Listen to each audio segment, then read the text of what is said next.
बिस्मिल्लाहिर्रहमानिर्रहीम। अस्सलाम वालेकुम student. BS math second semester second lecture है हमारा, जिसमें आज हम पढ़ेंगे method of least square for fitting a regression line. Last lecture में हमने सिंपल लीनियर रिग्रेशन पढ़ा था। स्कैटर डायग्राम क्या है, रिग्रेशन लाइन हमारे पास क्या है। आज हम पढ़ेंगे method of least square for fitting a regression line. Method of least square for fitting a regression line, इसमें हमारे पास होता है let x1 y1 x2 y2 up to so on xn yn be a n observed value of a random variable y with their associated x values where the regression line is। बेटा आप लोगों को last lecture में मैंने बताया था कि हमारे पास एक रिग्रेशन क्या होता है, एक इंडिपेंडेंट और डिपेंडेंट वेरिएबल का जो रिलेशनशिप हम एसोसिएट करते हैं रिग्रेशन एनालिसिस से हम करते हैं, एस्टिमेट करते हैं। तो बेटा इसमें हमारे पास एक वेरिएबल इंडिपेंडेंट वेरिएबल है और एक डिपेंडेंट वेरिएबल है। इंडिपेंडेंट वेरिएबल को हम x से डिनोट करते हैं, डिपेंडेंट वेरिएबल को हम y से डिनोट करते हैं। अब हमारे पास एक मेथड हमने फाइंड करना है least square for fitting a regression line. और लास्ट लेक्चर में हमने पढ़ा था मॉडल हमारे पास होता है y is equal to a plus B x. तो इसमें हमारे पास x और y वेरिएबल्स हैं जो कि हमारे पास up to so on xn और yn है। x हमारे पास क्या है, इंडिपेंडेंट वेरिएबल, y हमारे पास डिपेंडेंट वेरिएबल है।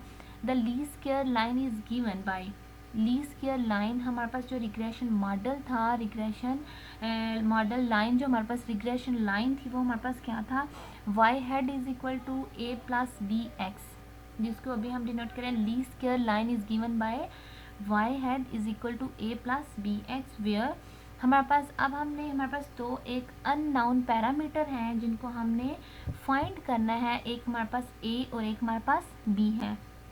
ठीक है, ये हमारे पास अननोन पैरामीटर है जिनको हम फाइंड करते हैं। अब हमारे पास दो फार्मूला है, उन फार्मूला से हम फाइंड करेंगे b और a का।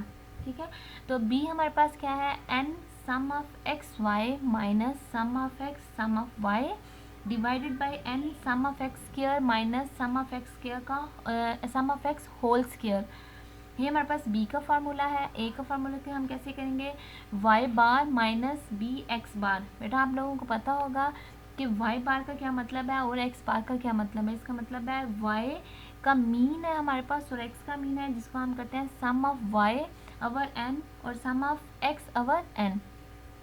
हमारे पास b का और भी फार्मूले हैं जिसको हम डिफरेंट फॉर्म्स में हैं। हम एक ज़रूरी नहीं है कि डाटा पे डिपेंड करता है।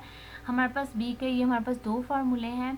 एक हमारे पास ये सेम अभी जो हमने अभी पढ़ा है n sum of x y minus sum of x sum of y divided by n sum of x square minus sum of x whole square.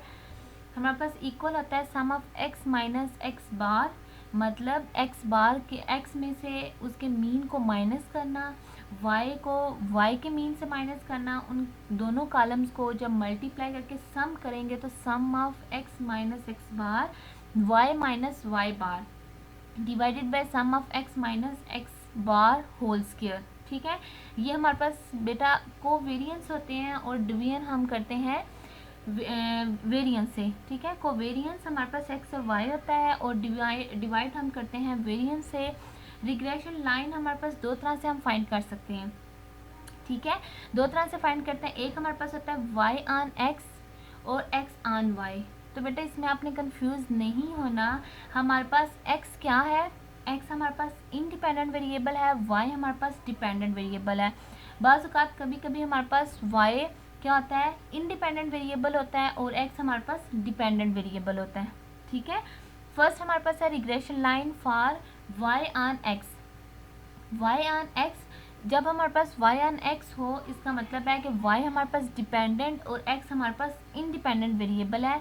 तब हमारे पास जो रिग्रेशन लाइन होती है वो ये होती है y is equal to a plus B x.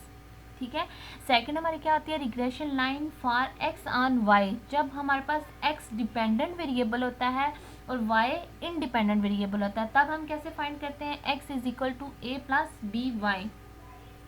तो बेटा इसके फार्मूला में माइनर सी ही डिफरेंस है जब हमारे पास x y ऑन x हो और x ऑन y हो। ये दोनों फार्मूले हमारे पास regression line for y on x। जब हमारे पास regression line y on x हो तो हम कैसे फाइंड करते हैं, y is equal to a plus B x.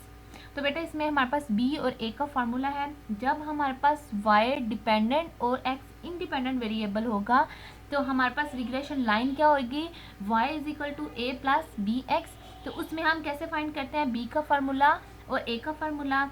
And then जब हमारे पास regression line for x on y हो, जब x हमारा डिपेंडेंट और y हमारा इंडिपेंडेंट वेरिएबल होगा तो हमारे पास रिग्रेशन लाइन क्या होगी, x is equal to a plus b y.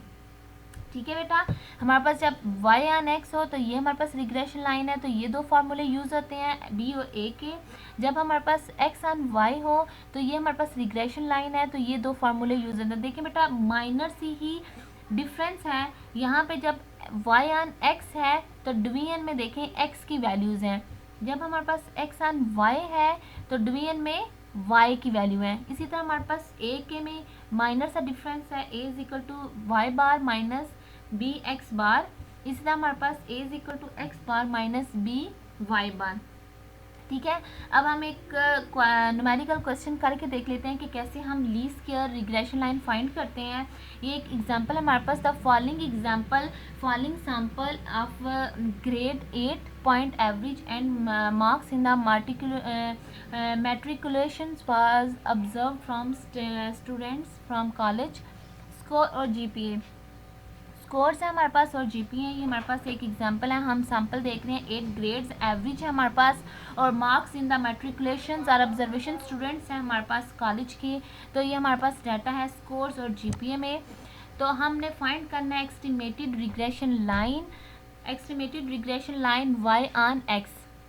तो हमारे पास रिग्रेशन लाइन क्या है, y head is equal to a plus B x. तो बेटा ये हमारे पास कॉलम है, हमारे पास x y, ठीक है x। अब देखें हमारे पास ये b का फार्मूला है और a का फार्मूला है। तो अब b के फार्मूले में हमने क्या चीज़ें सबसे पहले फाइंड करनी है, sum of x Y, sum of x, sum of Y और सम ऑफ एक्स स्क्वायर। ठीक है, तो बेटा ये हमारे पास x की वैल्यूज़ हैं, ये हमारे पास x क्या है इंडिपेंडेंट वेरिएबल, y हमारे पास डिपेंडेंट वेरिएबल है जो हमारे पास गिवन है। स्कोर्स और जीपीए में हमने एक्स स्क्वायर फाइंड करना है, एक्स का आपने स्क्वायर फाइंड करना है। ये कॉलम हमारे पास एक्स स्क्वायर है, फिर हमने एक्स और वाई के इन दोनों कॉलम्स को मल्टीप्लाई किया है तो ये वैल्यूज़ हमारे पास आ गई हैं बेटा। फिर हमने सम ऑफ एक्स क्या है कि एक्स के कॉलम को हमने जमा किया है तो हमारे पास सम ऑफ एक्स आ गया है, वाई के कॉलम को हमने जमा किया है तो सम ऑफ वाई आ गया है। सम ऑफ एक्स स्क्वायर के कॉलम्स को हमने जमा किया है तो हमारे पास सम ऑफ एक्स स्क्वायर, और सम ऑफ एक्स वाई हमारे पास एक्स और वाई के कॉलम को हमने जमा किया तो वैल्यूज़ आ गई हैं। ये हमारे पास कुछ वैल्यूज़ आ गई हैं। तो least square estimates are a and b are, हमने एस्टिमेट किया है वाई ऑन एक्स से is y is equal to a plus B x. हमारे पास रिग्रेशन लाइन है तो बेटा ये हमारे पास फार्मूला है, हमने फार्मूला में इन वैल्यूज़ को पुट करना है। अब देखिए यहाँ पे हमारे पास b है n sum of x y, हमने वैल्यूज़ को पुट किया है। वैल्यूज़ को पुट करने के बाद हमारे पास b की वैल्यू क्या आई है 0.00435। इसी तरह हमने b की वैल्यू फाइंड होगी। अब हमने फाइंड करना है a की वैल्यू। a का फार्मूला हमारे पास क्या था, a का फार्मूला हमारे पास है y bar minus B x bar. y बार का मतलब है y का मीन और x का मीन हमने फाइंड करना है। तो बेटा देखिए हमारे पास y बार क्या होता है sum of y over n, x bar हमारे पास क्या होता है sum of x over n। हमने सम ऑफ y की वैल्यूज पुट की हैं डिवाइडेड बाय n, n हमारे पास 8 ऑब्जर्वेशन थी, डिवाइड किया है तो हमारे पास 3.1 आ गया है। इसी तरह हमारे पास x सम ऑफ x की वैल्यू और हमने डिवाइडेड बाय n किया है तो हमारे पास 550 वैल्यू आ गई है। अब a का फार्मूला हमारे पास क्या था y bar minus B x बार, ठीक है y bar minus B x बार। तो हमने वैल्यूज पुट की हैं तो a की वैल्यू हमारे पास आ गया 0.751। The best fitted line is equal to, बेटा यहाँ पे देखें y bar is equal to a plus B x था, ठीक है। तो हमने a की वैल्यू फाइंड कर ली है, b की वैल्यू फाइंड कर ली है, तो हमारे पास ये फिटेड लाइन आ गई है। आई होप आपको समझ आई हो। Thank you.